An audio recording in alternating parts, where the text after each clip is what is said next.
Voici donc le quatrième cours consacré à l'immunité adaptative. En fait, c'est le premier des cours où on va voir en détail l'immunité adaptative, bien qu'on en ait parlé abondamment dans les 3 cours précédents.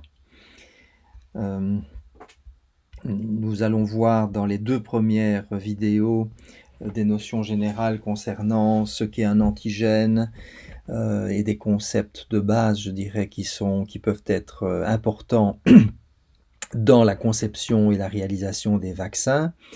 Et dans la troisième vidéo, nous aborderons l'organisation génétique des immunoglobulines. Et comme vous le verrez, c'est quelque chose qui est assez proche de l'organisation génétique du récepteur des lymphocytes T ou TCR. Alors je passe sur la table des matières en quelque sorte.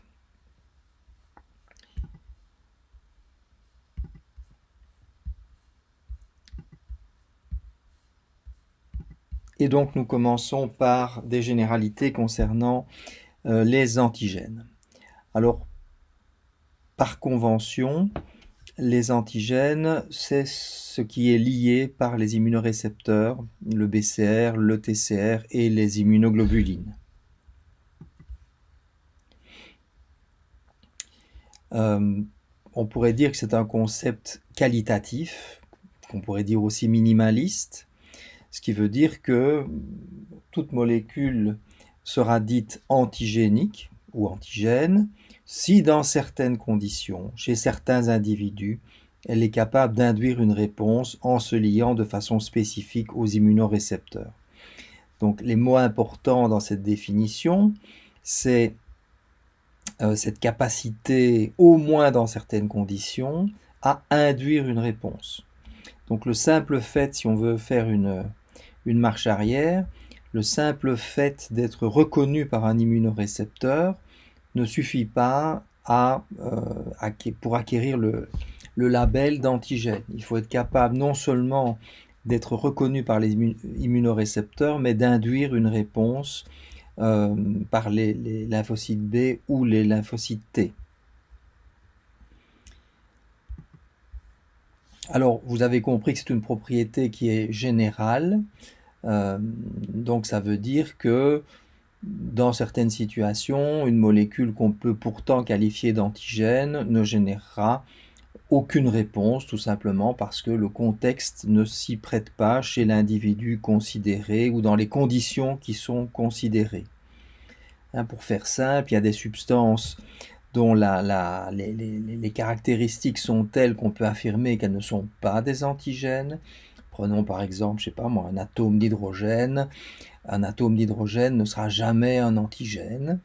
Par contre, il y a des substances comme des peptides ou des polypeptides qui, dans certaines conditions optimales, pourront activer une réponse immunitaire, mais qui dans d'autres conditions ne le feront pas, mais néanmoins, on pourra dire qu'il s'agit quand même d'un antigène. Je sais pas, j'espère que je me fais comprendre. Alors on va assortir cette qualification d'antigène par une notion plus quantitative qui a trait justement à la facilité avec laquelle un antigène va induire une réponse immunitaire. Certains antigènes seront il faudra vraiment mettre beaucoup de conditions pour qu'ils soient capables d'induire une réponse. D'autres, ça va être beaucoup plus simple. Ils ne demanderont que cela. Et donc, quand un antigène induit facilement des réponses immunitaires chez la plupart des sujets et sans qu'on soit obligé d'ajouter des adjuvants, on va y venir, on dira que l'antigène est très immunogène. Et par contre, d'autres antigènes seront très peu immunogènes. Alors, à quel type de molécule va-t-on pouvoir décerner le label d'antigène? Eh bien, toute une série de types de macromolécules, des protéines qui représentent clairement une bonne partie des antigènes reconnus par notre système immunitaire, mais aussi des sucres, des polysaccharides, des acides nucléiques, des lipides et des glycolipides. Alors, quelles sont les propriétés des antigènes qui vont influencer leur immunogénicité? Première chose, le degré d'altérité. Donc en fait, on va ici se référer à un individu donné, c'est-à-dire que un antigène sera très immunogène chez un individu donné s'il provient d'un organisme vivant qui est très distant dans l'évolution. Et vous l'avez compris, tout ça est lié aux mécanismes de tolérance au soi sur lesquels au sujet desquels on reparlera plus tard. Donc, pour faire simple, j'ai ajouté cette petite image. Si vous vaccinez une vache avec de l'albumine bovine, vous n'aurez pas de réponse. Donc on peut dire que malgré le fait que l'albumine bovine est incontestablement un antigène, chez la vache, il sera très peu, voire pas du tout immunogène. Par contre, si vous injectez cette même albumine bovine à un lapin, vous aurez une bonne réponse immunitaire adaptative. Et donc on pourra dire que l'albumine bovine chez le lapin est très immunogène. Le poids moléculaire intervient aussi pour déterminer l'immunogénicité. Et on considère que le poids moléculaire de la macromolécule est aux alentours de 100 kDa. Des protéines plus petites, par exemple, sont généralement peu immunogènes. Toujours pour les protéines, puisqu'évidemment, ce qui va déterminer l'immunogénicité des sucres, etc., c'est probablement différent. Mais pour les protéines, comme on l'a vu dans le cours d'introduction, les protéines sont présentées aux lymphocytes T par l'intermédiaire d'une molécule du complexe majeur d'histocompatibilité. Et donc, là, ce qui va déterminer un des aspects de l'immunogénicité des protéines, c'est leur capacité, évidemment, à être phagocytées par des cellules présentatrices d'antigènes. Et donc, les protéines solubles vont l'être beaucoup plus difficilement, vous l'avez compris. Ce qui va faciliter la phagocytose, c'est le fait de former des agrégats, des gros complexes de protéines que les phagocytes vont pouvoir avaler. Et puis ensuite, il faudra que les peptides qui proviennent de la protéine en question puissent se fixer sur les molécules du complexe majeur d'histocompatibilité. Alors là, on n'a pas encore vu ça, mais ce sera l'objet d'un des prochains cours. Il y a un extrême polymorphisme des molécules du complexe majeur d'histocompatibilité. Nous sommes tous et toutes très différents par les molécules du complexe majeur d'histocompatibilité que nous possédons. Et donc notre capacité à fixer des peptides donnés va varier fortement d'un individu à l'autre. Ce qui veut donc dire que l'immunogénicité d'un antigène donné chez un individu donné va dépendre des molécules du CMH que cet individu possède et va donc varier d'un individu à l'autre. Donc l'immunogénicité d'un antigène n'est pas la même chez tous les individus d'une même espèce, car les molécules du CMH sont différentes chez tous les individus d'une même espèce. D'autres facteurs, évidemment, peuvent influencer cette variation de l'immunogénicité d'un individu à l'autre. Là aussi, on en rediscutera. La concentration de l'antigène est également quelque chose qui va influencer l'immunogénicité de la préparation qu'on injecte. Et comme pour beaucoup de choses en physiologie, il y a une fenêtre de concentration qui est idéale. Au-dessus et en dessous, on aura peu ou pas de réponse immunitaire, voire même l'installation d'une tolérance. En présence de très grandes quantités d'antigènes, le système immunitaire, par des mécanismes dont on vous parlera dans les cours des années suivantes, le système immunitaire peut se mettre dans un système de repos, je dirais d'énergie, qui va se traduire par une tolérance vis-à-vis des antigènes. Un patient, par exemple, qui est infecté par un microbe qui est présent en très grande quantité, donc il y a une très grande charge antigénique, le système immunitaire peut se bloquer d'une certaine façon et la réponse immunitaire ne va se réactiver que quand, par un traitement antibiotique par exemple, on arrive à réduire la charge antigénique, ce qui permet à la réponse immunitaire de se mettre en place. La voie d'entrée de l'antigène dans l'organisme va également influencer son immunogénicité.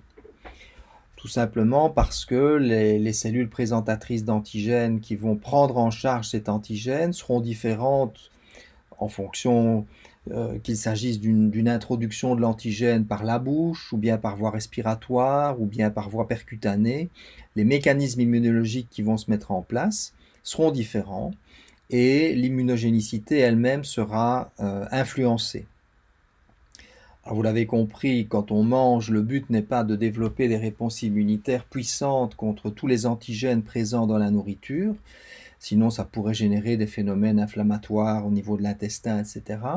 Et donc, dans une certaine mesure, le système immunitaire muqueux peut générer de la tolérance. Et donc, en général, vacciner avec une protéine qu'on vous fait avaler n'est certainement pas une bonne idée pour obtenir une bonne réponse immunitaire. La voie la plus efficace étant une injection sous-cutanée ou intramusculaire. Alors les adjuvants, ce sont des substances qui augmentent l'immunogénicité d'un antigène. Ça, c'est une définition extrêmement importante. Les adjuvants sont au cœur de multiples débats, sont des enjeux thérapeutiques, parce que chez certaines personnes, à cause des caractéristiques des personnes, les antigènes sont peu immunogènes. Par exemple, les personnes âgées, les nouveau-nés. Et donc on essaie d'augmenter l'immunogénicité des antigènes, notamment en y mélangeant des adjuvants. Adjuvare en latin, ça veut dire aider, donc ça aide l'antigène à être plus immunogène.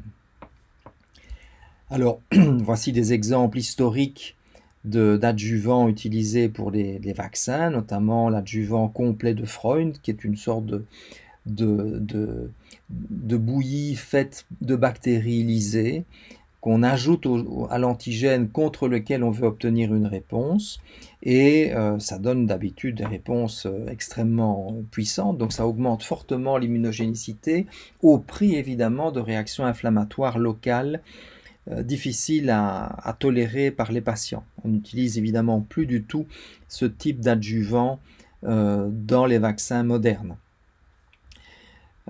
Par contre, un adjuvant comme l'aluminium, les sels d'aluminium, l'ALA, est abondamment utilisé dans les vaccins administrés en routine. De même, l'endotoxine dont je vous ai parlé dans le cours sur l'immunité naturelle est un excellent adjuvant, mais est extrêmement pro-inflammatoire et donc est remplacé par des substances qui y ressemblent. Donc d'emblée, vous avez compris que la principale fonction des adjuvants, c'est ce qui est ici au point numéro 2, c'est-à-dire ce sont des PAMP ou des dérivés de PAMP qui vont activer, induire la maturation, induire la migration de cellules présentatrices d'antigènes qui ainsi vont prendre en charge l'antigène plus efficacement et augmenter sa présentation lymphocyte T, la costimulation du lymphocyte T et du lymphocyte B d'ailleurs, c'est pas réservé au lymphocyte T, et favoriser ainsi l'immunogénicité.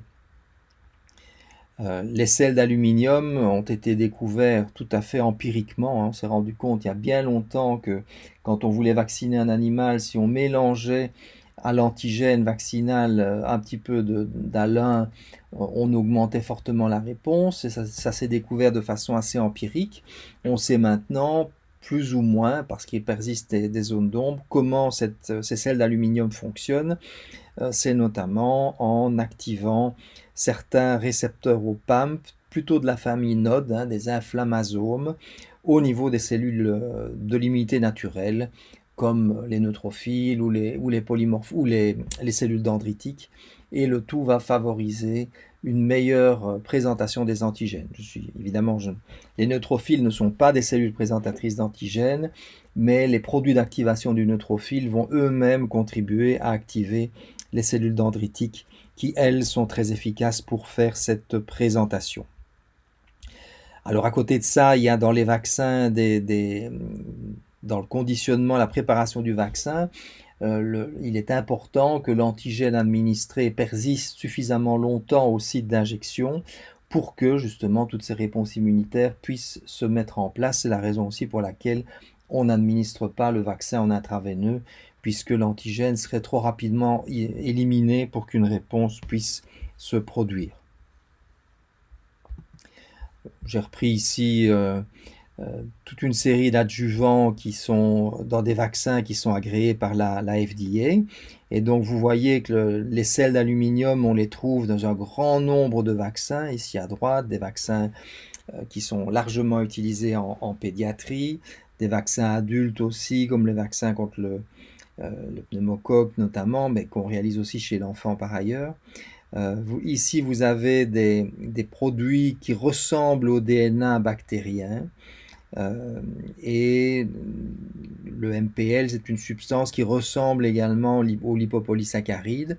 Donc vous voyez ce concept d'adjuvants qui sont, pourrait-on dire, des PAMP synthétiques. Utiliser le PAMP natif, tel que l'endotoxine ou des broyats de bactéries, induirait des effets secondaires locaux trop importants.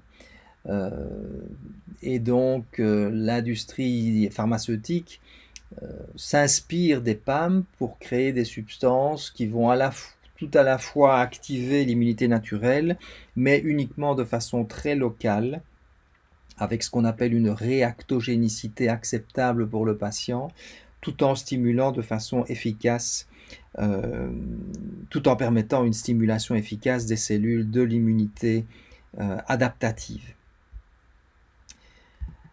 Donc c'est très important, ça fait partie vraiment des tuyaux, savoir ce qu'est un adjuvant, le rôle de l'adjuvant, les mécanismes par lesquels il agit. Alors une notion importante est celle d'épitope. Donc un antigène désigne généralement la macromolécule elle-même, protéine ou polysaccharide, capable d'interagir avec un immunorécepteur TCR ou BCR et d'induire une réponse. Toutefois, il est évident que seule une petite partie de cette macromolécule va effectivement entrer en interaction avec l'immunorécepteur en question, et cette petite partie est appelée épitope ou déterminant antigénique. Comme vous l'avez compris, une même macromolécule peut se fixer en même temps à plusieurs BCR ou plusieurs TCR et aura donc plusieurs épitopes. Alors dans le jargon habituel, quand on parle d'antigène, on se réfère à l'épitope, mais il faut savoir que sensu stricto, l'épitope n'est qu'une petite partie d'une macromolécule qui a des propriétés antigéniques. Donc vous avez compris que une même macromolécule pourra avoir des épitopes différents et se lier à des TCR ou des BCR différents.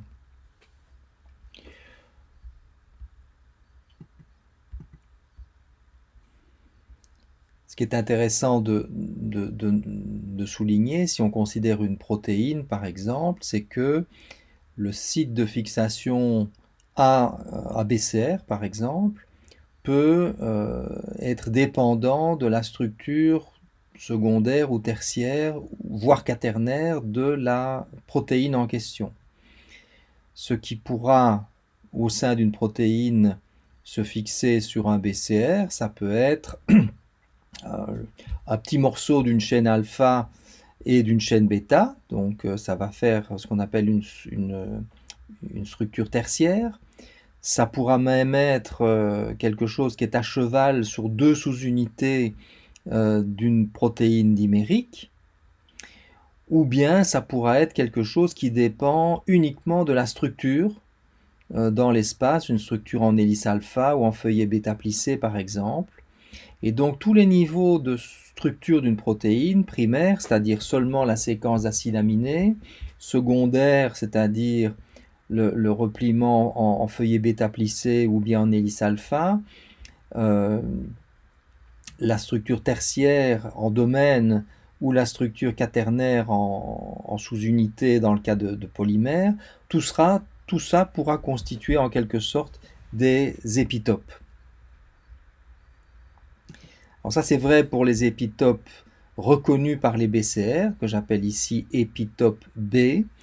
Pour les épitopes T, donc les épitopes qui sont reconnus par le TCR, les choses sont différentes. Alors on va y venir abondamment par la suite et on l'a déjà abordé dans le cours d'introduction, mais pour rappel, l'épitope des lymphocytes B, ça va être tout simplement, ils vont se lier au BCR et on aura ainsi un complexe binaire. Donc membrane IG, c'est le BCR, donc un complexe binaire entre l'épitope qui est appelé ici antigène, mais c'est un raccourci de langage, et le BCR. Par contre, pour les lymphocytes T, vous devez avoir un complexe ternaire qui comprend à la fois l'épitope, à la fois le TCR, mais également une molécule du complexe majeur d'histocompatibilité qui va intervenir dans la présentation. Vous l'avez donc compris, un antigène non lié au MHC sera capable d'activer le lymphocyte B, donc c'est ce que ça veut dire ici. Il ne sera pas capable d'activer le lymphocyte T. Le MHC n'est pas requis pour la reconnaissance par le BCR, elle est requise, le MHC est requis pour la reconnaissance par le TCR. La nature chimique des antigènes reconnus par le BCR est différente. Les BCR sont relativement versatiles puisqu'ils peuvent reconnaître des protéines, des polysaccharides, des acides nucléiques et des lipides. Pour les lymphocytes T, dans l'immense majorité des cas, il s'agit de protéines, plus exactement de peptides qui en dérivent, mais dans certains cas, avec certains types de lymphocytes T dits non conventionnels, on aura une reconnaissance de lipides. Les épitopes des lymphocytes B sont par définition à la surface des molécules, ils sont accessibles à la fixation au BCR, alors que généralement les épitopes visibles du TCR sont cachés à l'intérieur des protéines et devront être révélés par le découpage en peptides au sein de la cellule présentatrice d'antigènes. Il s'agit le plus souvent de peptides linéaires. Donc là, on insiste d'emblée sur quelque chose d'important. Dans l'immense majorité des cas, les lymphocytes B vont reconnaître des épitopes structurels, c'est-à-dire avant tout une structure dans l'espace. Rappelez-vous ce que je viens de dire à propos des feuillets bêta plissés, des hélices alpha, des épitopes à cheval sur deux sous-unités d'un hétérodimère ou bien éventuellement formés par le repliement en domaine. Par contre, les épitopes des lymphocytes T, c'est avant tout une séquence d'acides aminés qui va être reconnue comme telle, comme une séquence d'acides aminés, peu importe sa configuration dans l'espace, puisque de toute façon, on aura quelque chose qui est linéaire. Alors, revenons sur les épitopes B. Nous parlons ici évidemment d'interactions non covalentes et la stabilité va dépendre réellement de la proximité de l'épitope et du BCR, avec une notion de complémentarité qui veut dire que le BCR va venir à une structure qui est complémentaire de celle de son épitope. C'est ce que cette image, c'est une image qui vient plus loin, mais peu importe, on peut la prendre. Voilà, vous avez ici une représentation cristallographique d'un anticorps avec une chaîne légère et une chaîne lourde. Ici, vous avez l'antigène avec l'épitope qui est ici. Et comme vous le voyez, la structure de l'anticorps et la structure de l'épitope sont en quelque sorte complémentaires. Alors, allons un peu plus loin dans l'explication concernant la structure des anticorps, donc c'est extrêmement important à retenir. Voici l'image, je dirais, canonique d'une immunoglobuline, hein, d'un anticorps. Chaque anticorps comprend deux protéines, ce sont des polymères, hein, qui contiennent en fait 4 protéines différentes qui sont reliées les unes aux autres par des ponts disulfure. Chaque anticorps comprend deux protéines plus longues qu'on appelle chaînes lourdes et deux protéines plus courtes qu'on appelle chaînes légères. L'antigène, donc plus exactement l'épitope ou déterminant antigénique, va venir se fixer sur l'anticorps par ses extrémités, qu'on va appeler les FAB pour fractions qui lient l'antigène, antigen binding. Comme vous le voyez, chaque anticorps aura deux sites de fixation pour l'épitope, qui sont tous les deux en partie liés à la chaîne légère et en partie liés à la chaîne lourde. Alors, pour des raisons historiques, quand on a étudié la structure des anticorps, on a fait des digestions avec différents types d'enzymes pour les couper en petits morceaux, regarder ce qui se passait, et on a vu, notamment, j'ai oublié avec quelle enzyme, mais peu importe, que quand on clive les chaînes lourdes à ce niveau-ci, on a une cristallisation qui va se produire dans l'éprouvette. Du coup, on a appelé cette partie-là la fraction cristallisable. Néanmoins, il y a un autre adjectif qui commence par C, et on a souvent tendance à, quand on parle de partie FC, on a souvent tendance à confondre les deux, ce qui n'a pas beaucoup d'importance parce que ça revient assez au même. C'est la notion de partie constante. Et comme vous allez le voir dans la troisième partie de ce cours consacrée à l'organisation génétique des immunoglobulines, cette partie-ci des anticorps, qu'on pourrait, donc une partie des chaînes légères, une partie des chaînes lourdes, est, je dirais, la même pour tous les anticorps de la même classe. C'est ce qui leur permet d'interagir de la même façon avec les récepteurs FC des phagocytes pour la phagocytose, par exemple, ou pour activer le complément, que sais-je. Mais par contre, les extrémités des anticorps, tant pour la chaîne légère que pour la chaîne lourde, sont extrêmement variables d'un anticorps à l'autre, justement pour permettre d'assurer la grande diversité que vous connaissez au sein de l'immunité adaptative. Et donc, on désigne ceci comme la partie constante et ceci comme la partie variable, ce qui n'est pas exactement la même chose que la partie FC, puisque la partie FC est faite uniquement de morceaux de chaîne lourde, alors que, il est bien important de noter évidemment que les chaînes légères ont elles aussi une partie constante. Voilà, petite nuance qui n'a pas énormément d'importance, mais quand on parle de partie FC, on fait uniquement référence à des morceaux de chaîne lourde capables de cristalliser après digestion enzymatique de l'anticorps, FC, mais ça ne veut pas dire constant, puisqu'il y a également des parties constantes sur les chaînes légères qui ne font pas sensu stricto partie de la partie FC. Donc on l'a dit, il y a par immunoglobuline, il y a deux sites de fixation à l'épitope, à l'antigène, FAB2. C'est ici que l'antigène va venir se fixer, vous le savez. Une représentation cristallographique des extrémités de ces chaînes lourdes ou légères, ici les deux probablement, qui déterminent des FAB. Donc ce que vous avez ici en bleu plus foncé, ce sont des FAB, de clones différents d'anticorps, hein, on leur a donné ce nom-là. Alors, vous l'avez compris, pour qu'un épitope vienne directement se mettre au contact du BCR, il doit être accessible. Donc, les épitopes B doivent être directement accessibles à la surface de la protéine.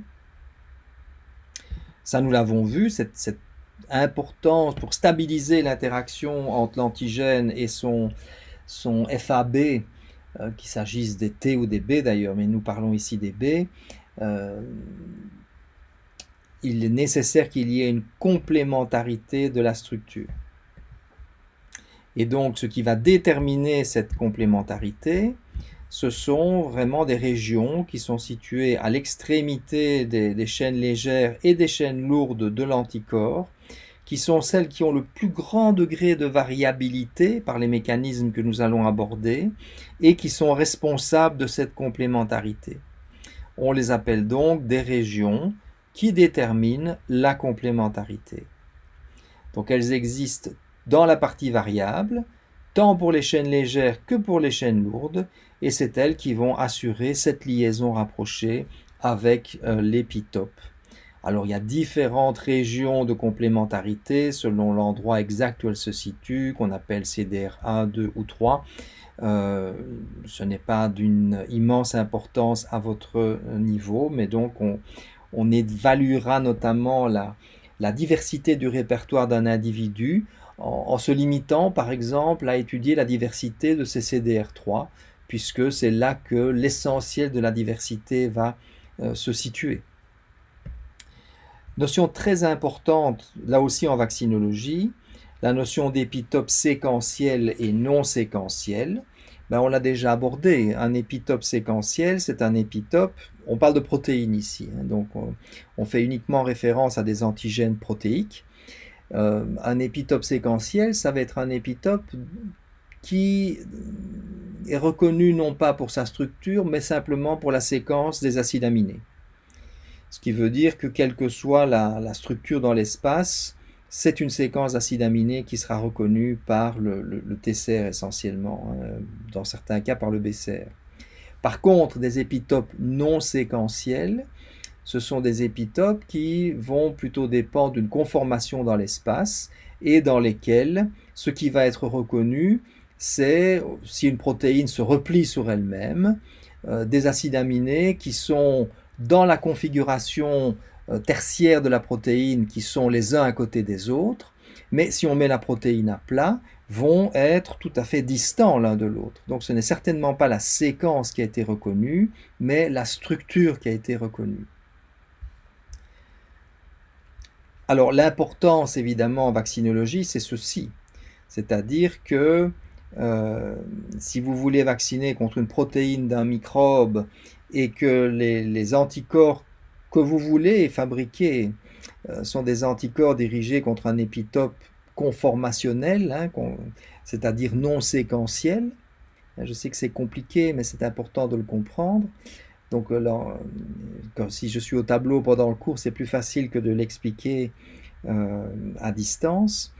Mais il est tout à fait concevable que vous voulez développer un anticorps neutralisant qui va reconnaître au sein d'une protéine virale, par exemple, des acides aminés qui sont les uns à côté des autres uniquement parce que cette protéine virale est repliée sur elle-même. Si vous vaccinez avec la protéine virale, mais que vous l'avez préalablement modifié sa structure, par exemple par un traitement destiné à détruire l'infectivité du virus, il est possible que dans la protéine ainsi dénaturée, l'épitope conformationnel que vous cherchez à reproduire soit perdu, et que les anticorps que vous aurez développés contre la protéine dénaturée soient totalement incapables de reconnaître la protéine native dans sa structure telle qu'on la rencontre chez l'agent infectieux donné.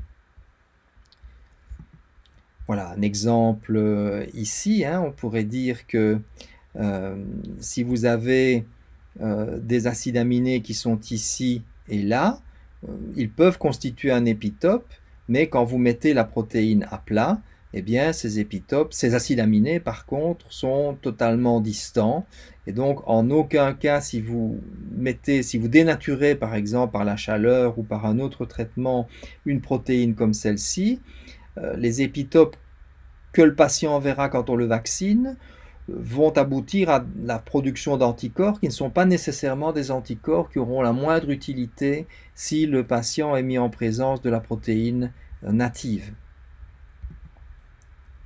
Voilà une autre façon de dire tout ce que je viens de vous dire. une petite manip qui illustre ce fait, hein. Donc là, vous avez encore une fois la protéine native avec une séquence d'acides aminés qui est en boucle fermée, closed loop ici, grâce à ce pont disulfure entre ces deux acides aminés-ci, et les anticorps qui auront été produits contre la forme fermée de ce polypeptide seront incapables de reconnaître la forme ouverte de ce polypeptide au sein duquel on aurait clivé, on aurait supprimé le pont disulfure. C'est ce que cette petite manip vous montre. Des anticorps qui ont été générés contre la forme fermée seront incapables d'inhiber la liaison à la forme ouverte.